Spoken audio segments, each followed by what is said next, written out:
ಶ್ರೀ ಗುರುಭ್ಯೋ ನಮಃ. ಹರಿ ಓಂ. ಭಾಗವತ ಸಂಪರಿಮೋದ ಶ್ರೋತೃಗಳಿಗೆ ಸುಸ್ವಾಗತ. ಹಿಂದೆ ನಾವು 10ನೇಯ ಎಪಿಸೋಡ್ನಲ್ಲಿ ಸುಮಾರು 149 ಪ್ರಶ್ನೆಗಳವರೆಗೆ ಚಿಂತನೆಯನ್ನು ನಡೆಸಿದ್ವಿ. ಇದೀಗ 11ನೇಯ ಎಪಿಸೋಡ್ನಲ್ಲಿ 150ನೇ ಪ್ರಶ್ನೆಯಿಂದ ಚಿಂತನೆ ಮುಂದುವರಿಸೋಣ. ಶೌನಕರು ಏನೆಂದು ವಿನಂತಿಸಿದರು? ಸೂತರಿಗೆ ಹರಿಯ ಸಾಂಗೋಪಾಂಗ ಪೂಜಾ ಕ್ರಮವನ್ನು ತಿಳಿಸುವಂತೆ ವಿನಂತಿಸಿದ್ದಾರೆ. ಸಾಂಗೋಪಾಂಗ ಪೂಜಾ ಕ್ರಮದ ಅರಿವು ಯಾಕೆ ಸ್ಥೂಲ ಬುದ್ಧಿಯ ಉಪಾಸಕರಿಗೆ ಅತ್ಯಂತ ಅವಶ್ಯ. ಪಂಚರಾತ್ರ ಆಗಮಾನುಸಾರ ಹರಿಯ ಆರಾಧನೆ ಕೈಗೊಳ್ಳುವವರು ಅವನ ಅಂಗ, ಉಪಾಂಗ, ಆಯುಧ, ಆಭರಣಾದಿಗಳನ್ನು ತಿಳಿಯಬೇಕು. ಅದಕ್ಕಾಗಿ ಈ ಉಪಾಸನೆಯ ಕ್ರಮವನ್ನು ತಿಳಿಸುವಂತೆ ಕೇಳಿದ್ದಾರೆ. ಭಗವಂತನ ಪೂಜೆಯನ್ನು ಮಾಡುವಾಗ ಹರಿ ಉಪಾಸನೆಯನ್ನು ಈ ಮುಂದಿನಂತೆ ಕೈಗೊಳ್ಳಬೇಕು. ಅಂಗಗಳು ಯಾವುವು? ಭಾಗ 1ರಲ್ಲಿ ನೋಡುವುದಂತಾಗಿದ್ದರೆ, ವಿರಾಟ್ ರೂಪಿ ಹರಿಗೆ ಬ್ರಹ್ಮಾಂಡವೇ ಶರೀರ, ಭೂಲೋಕ ಅವನ ಪಾದ, ಸ್ವರ್ಗಲೋಕ ತಲೆ, ಅಂತರಿಕ್ಷ ಅವನ ನಾಭಿಯಾಗಿದೆ, ಸೂರ್ಯನೇ ಕಣ್ಣು, ವಾಯು ಮೂಗಿನ ಹೊರಳೆಗಳು, ದಿಕ್ಕುಗಳು ಕಿವಿಗಳು, ಪ್ರಜಾಪತಿ ಉಪಸ್ಥೇಂದ್ರಿಯ, ನಾಚಿಕೆ ಮೇಲ್ದುಟಿ, ಆಸೆ ಕೆಳತುಟಿ, ಮರಗಳು ರೋಮಗಳು, ಮೋಡಗಳು ತಲೆ ಕೂದಲಾಗಿವೆ. ಅಂಗಗಳು 2ನೇ ಭಾಗದಲ್ಲಿ ನೋಡುವಂತಾಗಿದ್ದರೆ, ಆವರಣ ಮೂರ್ತಿಗಳಾಗಿ ಸ್ಥಾಪನೆಗೊಳ್ಳುವವರು ವಾಸುದೇವ, ಸಂಕರ್ಷಣ, ಪ್ರದ್ಯುಮ್ನ, ಅನಿರುದ್ಧ ರೂಪಗಳು. ಹಾಗೆಯೇ ಜೀವರಿಗೆ ಜಾಗರದಲ್ಲಿ ಬಾಹ್ಯ ಪ್ರಪಂಚ ಜ್ಞಾನ ನೀಡುವ ವಿಶ್ವರೂಪ, ಸ್ವಪ್ನದಲ್ಲಿ ವಾಸನಾ ಪ್ರಪಂಚ ತೋರಿಸುವ ತೈಜಸರೂಪ, ಸುಷುಪ್ತಿಯಲ್ಲಿ ಆ ಅನುಭವ ನೀಡುವ ಪ್ರಾಜ್ಞರೂಪ, ಹಾಗೂ ಮೋಕ್ಷದಲ್ಲಿ ಸ್ವರೂಪಾನಂದ ನೀಡುವ ತುರಿಯ ರೂಪ. ಇವರೆಲ್ಲರೂ ಹರಿಯ ಆವರಣ ಮೂರ್ತಿಗಳೆನಿಸಿದ್ದಾರೆ. ಅಂತೆಯೇ ಇವರು ಅಂಗಗಳು ಎನಿಸಿದ್ದಾರೆ. ಇನ್ನು ಹರಿಪೂಜಾ ಕೈಗೊಳ್ಳುವಾಗ ಉಪಾಂಗಗಳು ಯಾವುದು?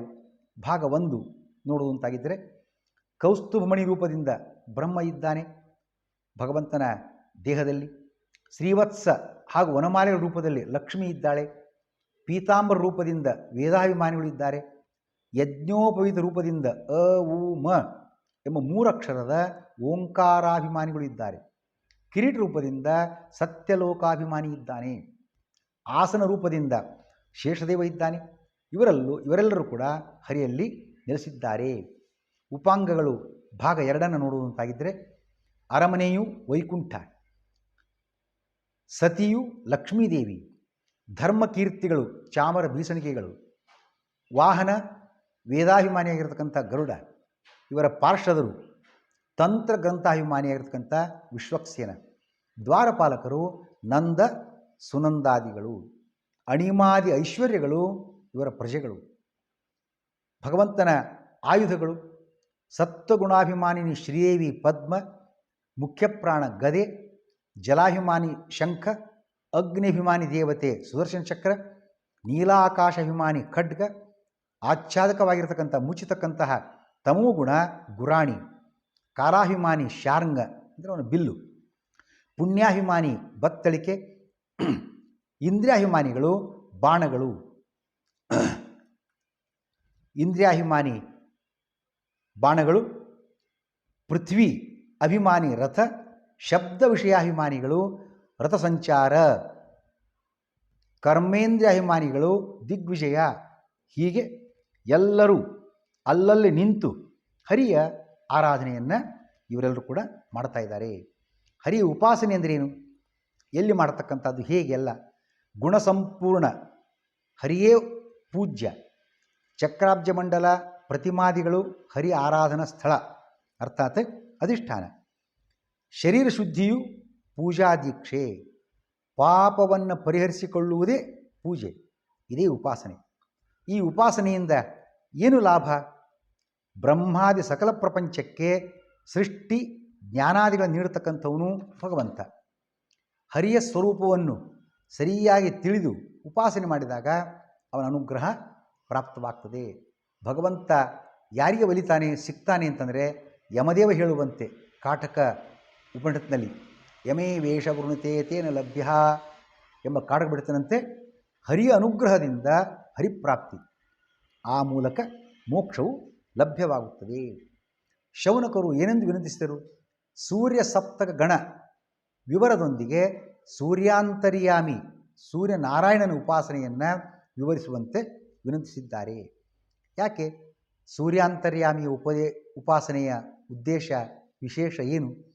ಸೂರ್ಯಾಂತರ್ಯಾಮಿ ಉಪಾಸನೆ ಎಲ್ಲರಿಗೂ ವಿಹಿತ, ಅದರ ಬಗ್ಗೆ ಸಂದೇಹನೇ ಬೇಡ. ಆದರೂ ಗೃಹಸ್ಥರಿಗೆ ವಿಶೇಷವಾಗಿ ಇದು ವಿಹಿತವಾಗಿದೆ.